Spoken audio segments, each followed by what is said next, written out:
I want women to realize that we have the opportunity to really control our own lives financially. And not only that, but because we're going through the biggest wealth transfer that's ever happened in this country, by 2030, we're going to own a substantial amount of money in this country. And this money is another lever that we can pull to create the world we deserve. Welcome to Women Leaders on the Move, a Her C-Suite radio podcast. I'm your host, Natalie Benamou, and every week I bring you inspirational stories and ideas for the arc of your career and your life. And today, that is what we are going to be talking about. I'm joined by Janine Firpo, and we're going to be talking about how you invest your money and how to use it as a lever for financial well-being and make an impact in the world. Janine Firpo is a values-aligned investor and social innovator. In 2017, she left a successful 35-plus year career in technology and international development to focus on how women can create a more just and equitable society through their financial investments. Her book, Activate Your Money, was published in May 2021. Last year, Janine co-founded Invest for Better, a nonprofit organization that helps women invest their money in ways that align with their values. And in 2024, she was named Forbes 50 over 50, a female leader who continues to make impact later in life. And in fact, that's how I first reached out to her on LinkedIn after I saw her on that list. And I know that you are going to understand why I did that when you hear this conversation. So let's get started now. Janine, I'm so excited to welcome you to Women Leaders on the Move. Thanks for being on the show today. Oh, thank you for having me. I'm excited to be in conversation with you. I can't wait for our audience to listen to this conversation because I don't think women think about money the way you frame it. And I'm thrilled for them to hear about all the things you're doing. But before we get to that, I always ask this question, which is talk a little bit about the arc of your career that brings us to this moment today, because you've had an amazing career before you started what you're doing now. Well, I've been all over the place, actually. So I started educationally as a marine biologist, crazy enough, but I never did that. I fell into the computer industry in 1981 before there were personal computers. Had an amazing about 15-year career there, working in the Silicon Valley, was at Apple in the 80s. I mean, it was incredible. And then I quit a job in the mid 90s and I went to Africa for 4.5, 5 months, solo backpacking across the continent, and saw unbelievably bad poverty, just devastating poverty. And I made a decision that I wanted to figure out a way to use my life and my career to tackle that problem. So that led to a second career of over 20 years, looking at the role of technology and business in solving poverty.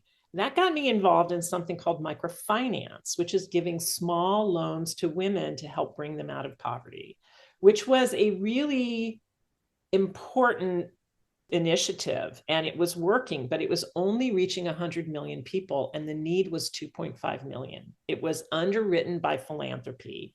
And we started asking, could we commercialize microfinance to scale it? Could we apply technology to microfinance to scale it? And the answer to both of those questions was yes. And what I realized in that work was we do not have enough philanthropic capital in this country or in the world to solve the problems that we want to solve.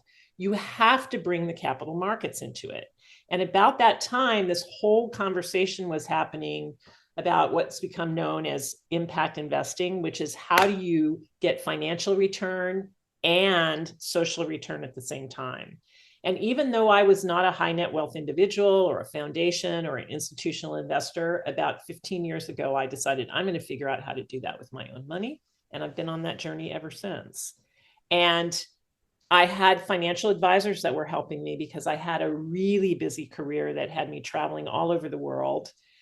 But I retired about 7 years ago and realized my financial advisors hadn't done the job that I wanted them to do. So I took my money back. I started looking at how to invest this way myself. And I've realized we're at a point where anyone can invest this way. And women want to invest this way, and young people want to invest this way.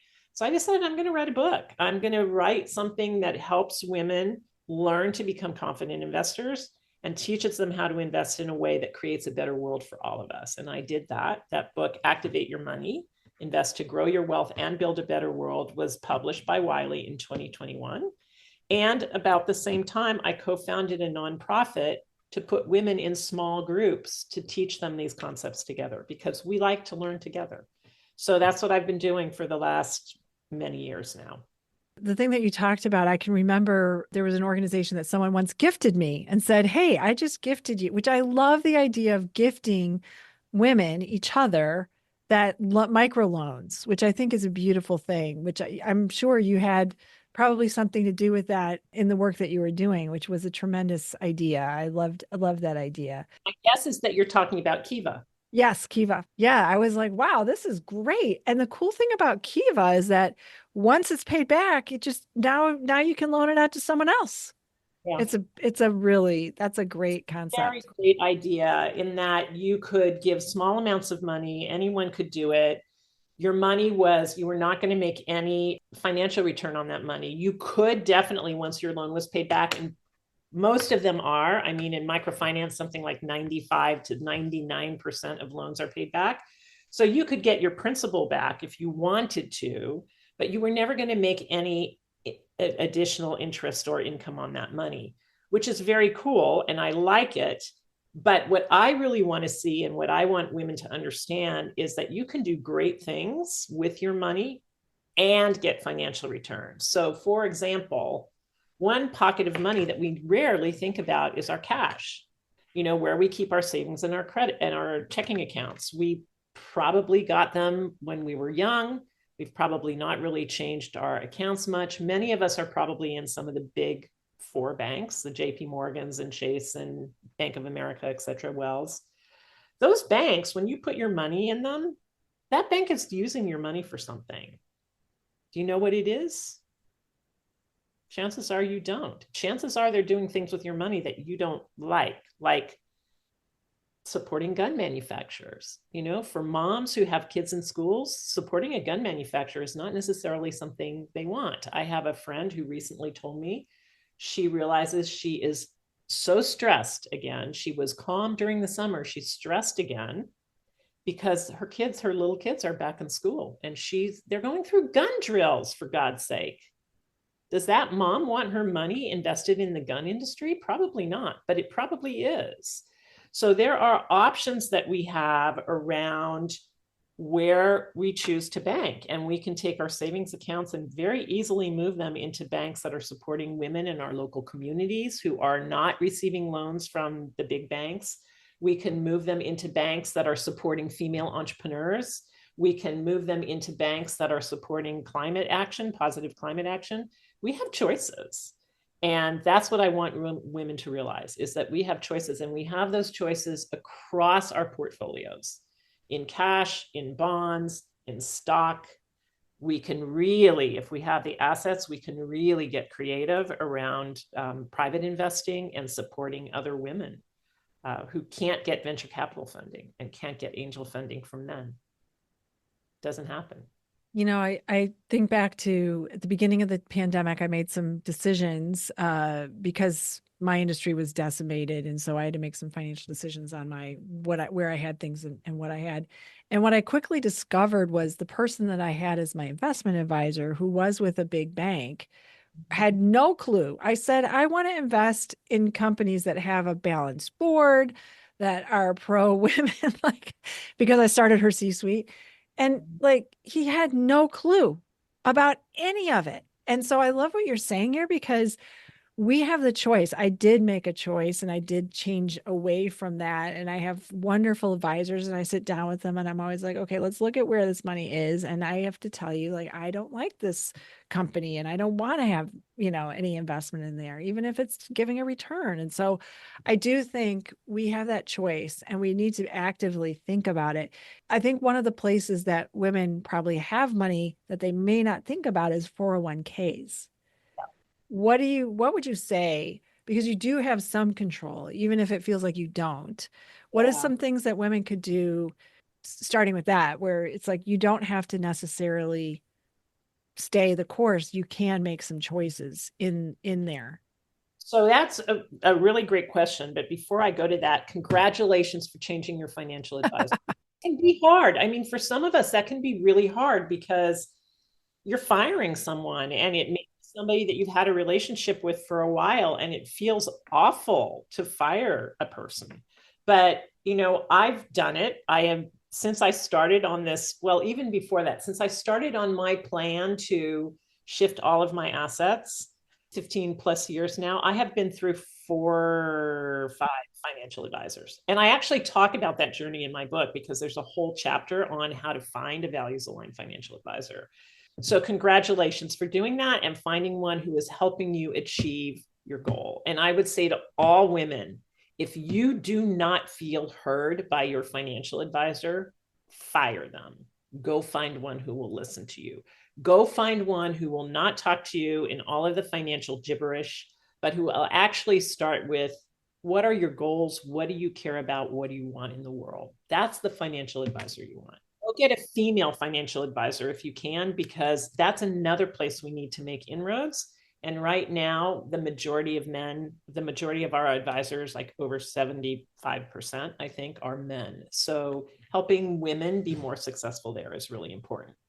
In terms of your 401ks, all right, so the great news about our retirement accounts is we can move money around in those accounts without taking tax implications at the time we're moving money around. If we are moving money, if we have a fund in a brokerage account that we're managing ourselves and we self-fund and it has capital gains in it, we will pay taxes at that time. That is not true with the retirement account. So retirement accounts are a great place to start shifting assets from things that are not good for the world to things that are better for the world. The challenge is that most platforms and most funds, like a 401k that is administered by one of your employers, don't give you options that are values aligned options. So you really have to go and talk to your fund managers, find out what is available. And if they're not offering you what you want, put pressure there. That's not an easy path necessarily. I also talk about that in my book. There's a whole chapter on retirement accounts and how different retirement accounts differ from each other and how you can use them more to your advantage. But when you leave a job, you can roll that 401k into a retirement account that you have more control over. And then you have the option to do the kind of shifting that I'm talking about. So when you leave jobs, get rid of those 401ks, put that money in a more traditional or a Roth, whatever is right for you, but move it into something where you can control what you're investing in and you're no longer beholden to what your employer is forcing you to invest in. Yeah, I guess there are those two pieces, and I was thinking more on the second part of what you're referencing, because that's when you really have a lot more say in what you can do with your money, in that situation. In the work that you're doing now, and you have a program, and I'd love to talk about your program. And you're right. I mean, her C-suite, that's what we started, was we like to surround ourselves with the people that lift us up, and that's what you do with your program. And so I'd love for you to share about that program, because I think it's so important that we're with other women that we feel safe with. And we're like, yeah, I don't understand this. Do you? And then you can help each other. So can you talk about that?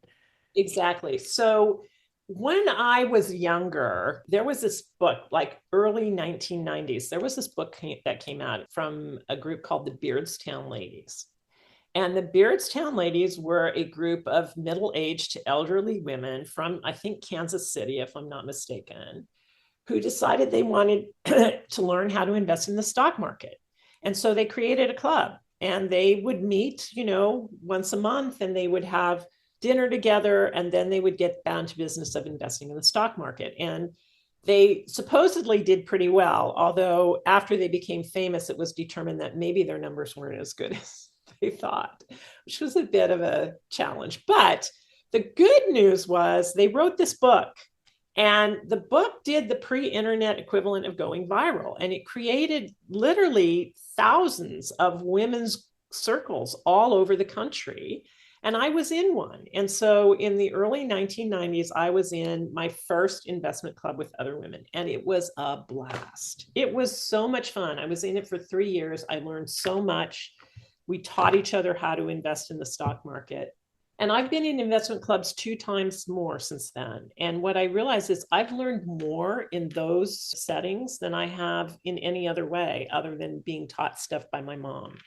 So when I was writing the book, I thought, I want my like little spit dream was I want Activate Your Money to become the equivalent of the Beardstown Ladies. I want it to go viral, and I want women all over to buy the book and create their own investment clubs. And I was so committed to that that the last chapter in the book teaches you how to create an investment club. And then I put together an entire website called activateyourmoney.net that has all kinds of downloadable templates, spreadsheets, tools, videos to help you take the actions, because each chapter in the book ends with an action set of action steps. So I built all that, but along the way, I met Ellen Remmer, who was actively putting women into investment clubs to teach them how to invest their values. And she and I decided to join together in September of 2021. And so that's what we do now. Activate Your Money became the basis, the foundation of a curriculum that a woman who was a lifelong adult educator built for us. And we put women into these groups of 8 to 20 women with a facilitator. And they meet currently every other week. And they go through this curriculum together, and they learn together, and they talk together, and they share their stories. We start with, what are your money stories? What are your beliefs about money? And it's a really powerful way for women to learn and to start to feel comfortable and confident in the space.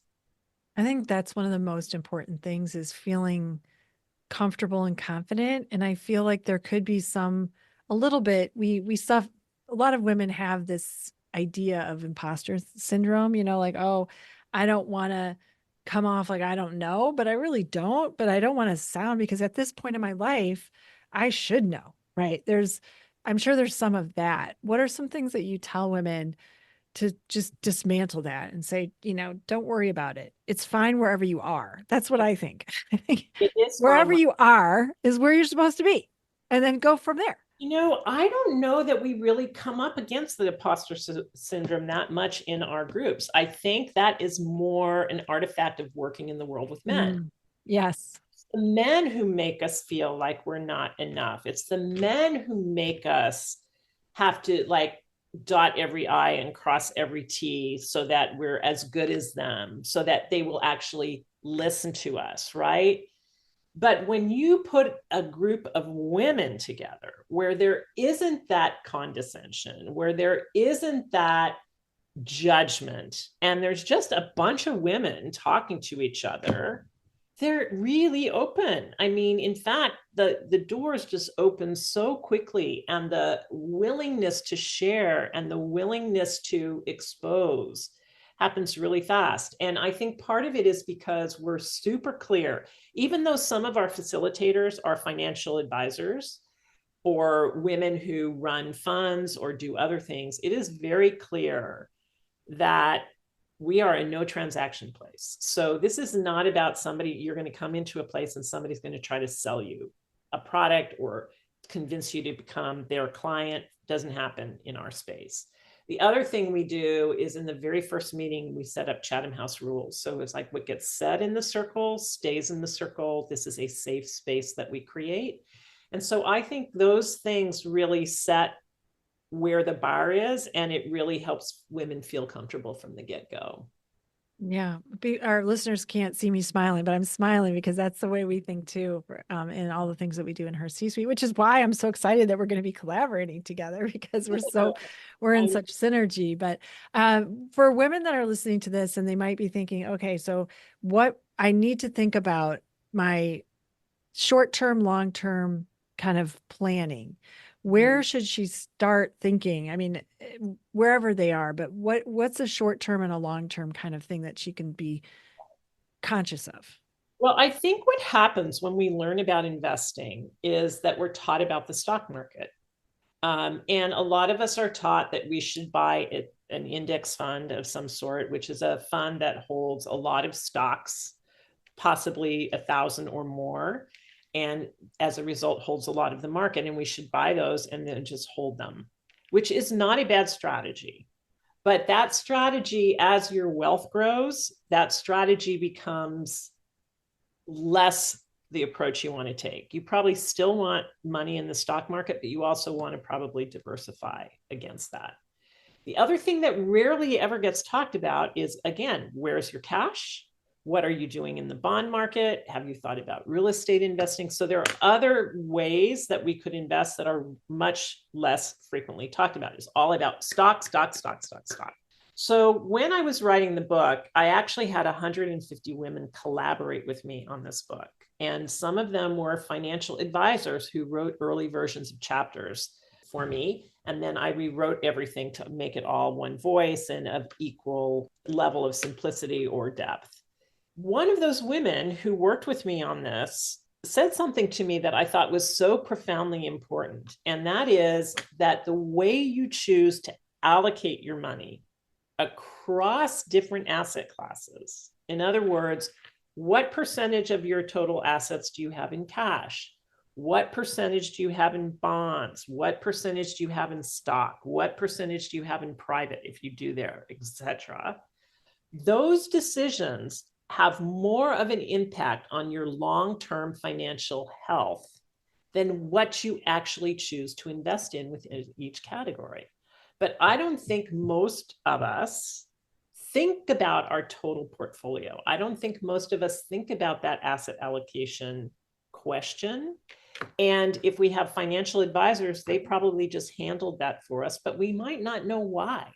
We might not know why they made the decisions they made. And so the first step is understanding that. It's understanding what you're invested in and how those assets are allocated across your portfolio. And are those the right decisions for you? Some people might have believed that their life insurance policy is an investment also. And sometimes they discover way down the line that actually it wasn't what they thought.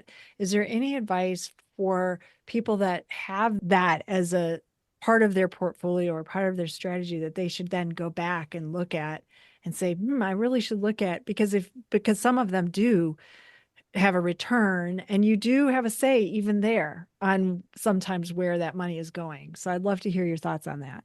Well, I think what you just said is important writ large, which is, should they go back and look?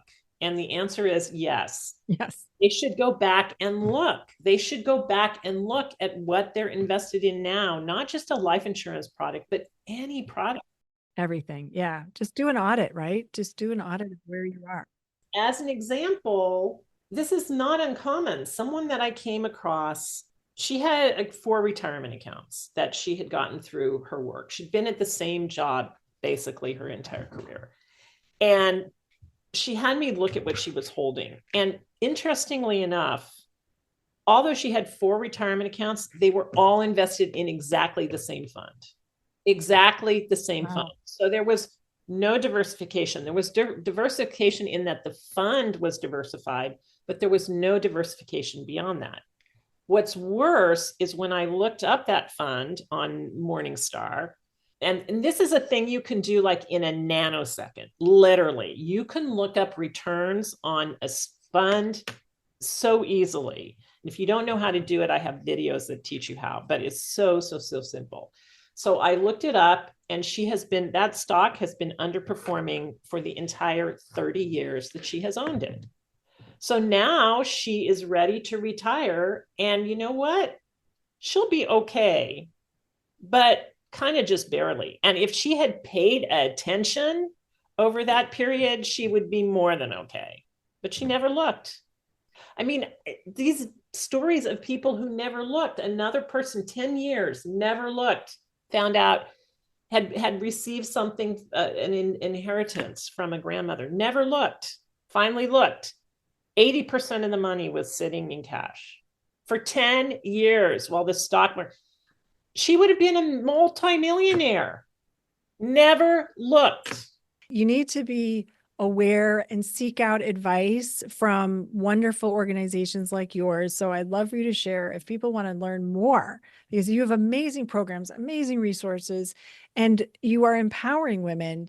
The power of the purse is literally in our hands. We have to own it and take it. So where should people go to find that? Follow me on LinkedIn.